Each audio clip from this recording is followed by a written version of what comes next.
This is video 6 from the 6 reasons why you should use personality type on your personal growth adventure and how it helps you. And this video is on how it makes self-acceptance easier.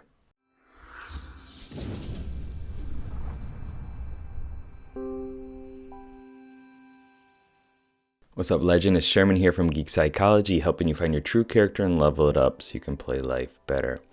So within the personal growth journey, if you can accept who you are, if you're like, and I don't mean it like accepting that I have no skills and that I'm not popular or that nobody likes me, not accepting it like that, but it's like the newbie adventurer, or this newbie getting born into the world, and there are dragons and chaos and all these problems.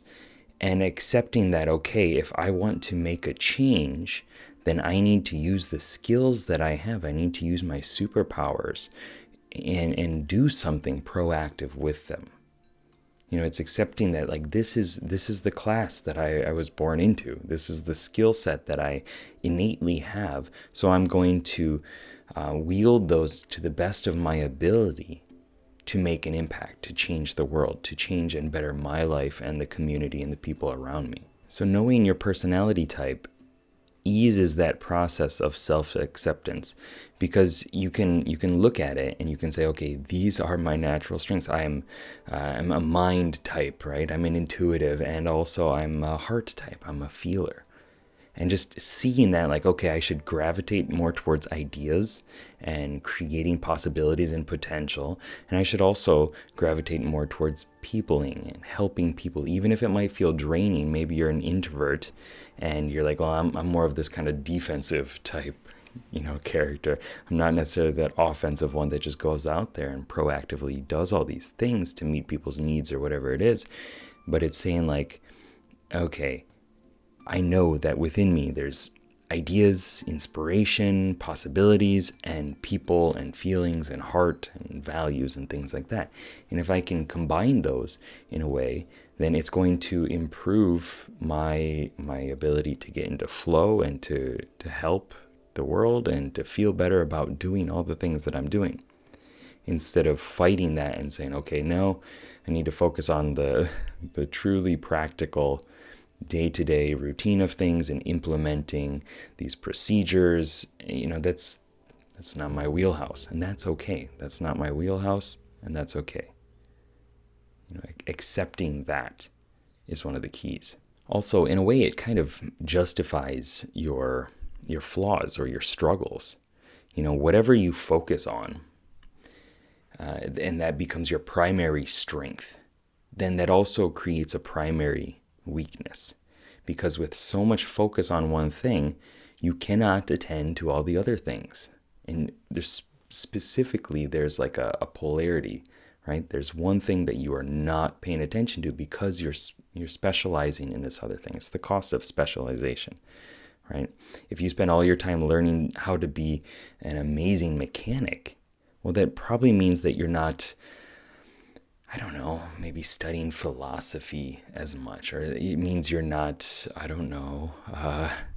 traveling the world as much, perhaps, if you're studying how to be a mechanic, right? And that's not good, that's not bad, that's just what it is. And you need to do the due diligence and make sure that the things that you are studying are things that you like to do, the things that you are doing you're creating around your personality type, around your experiences, and around your goals and dreams. Another reason why it helps you is because you can have more self-acceptance when you realize that there are other people in the world that are similar to you in some way, that are having similar struggles. I created the I Now Feel Positive program. It's a masterclass, inowfeelpositive.com, for INFPs within the Myers-Briggs system. And I talked to tons of INFPs, and we do have tons of similarities, right? And yet there are also things that are different. Certain INFPs within the group specialize in accounting, for example. And that's generally a realm that INFPs don't easily gravitate towards, or technologies, or becoming a doctor. So knowing that, like, okay, I'm doing things this way, and there are other people that are going in that same kind of direction. And they might have different weapons, they might have different gear, different experience, whatever it is. And I know, some of us are, and this was me for a long time, it still kind of is, are kind of against getting support from other people. Like, I want to do it my way. I'm going to get it done myself. I'm going to figure it out. And although, that has helped me in a lot of ways, it's also held me back. And reaching out to gain support from other people is just an amazing shift in what you can do and your potential. It's like, what can you do with one battery? Well, you can power a couple things, but you get 4 batteries, 8 batteries, whatever it is, and you just get this bigger charge to let you do the things that you're supposed to do that mechanically maybe you couldn't do before. And another way this helps you is that knowing your personality is a step towards more self-awareness, just in general, yes, but also self-awareness of those key hang-ups, your secondary weaknesses, your primary weaknesses, and how you, for example, how you seek relief, or what happens when you get really stressed out. What do you do in those circumstances? Within personality type, whatever system it is, there are general signs and paths that point towards what you're going to do, how you're going to react to certain things. And when you notice yourself in those loops, then you can break that chain. Having that awareness is the first step to doing things, to making changes in whatever it is.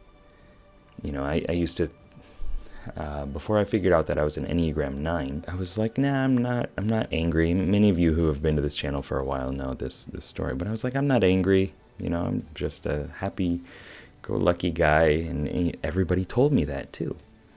And yet, something made me just feel like I should check that, and I tallied how many times throughout the day I got a little irked. I got a little upset at somebody. How many times throughout the day, like, somebody would cut me off and I would just get, flustered by it.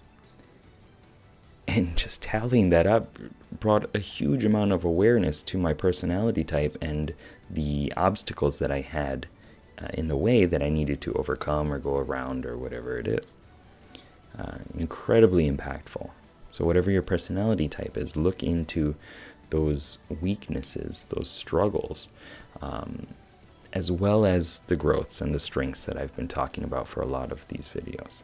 So in the next video within this series, and it's going to be the last one before the conclusion, we're going to go into how it improves your time management skills by knowing your personality type, how you can get more things done, get the right things done, so you can get on with your life and make more of an impact. Stay tuned.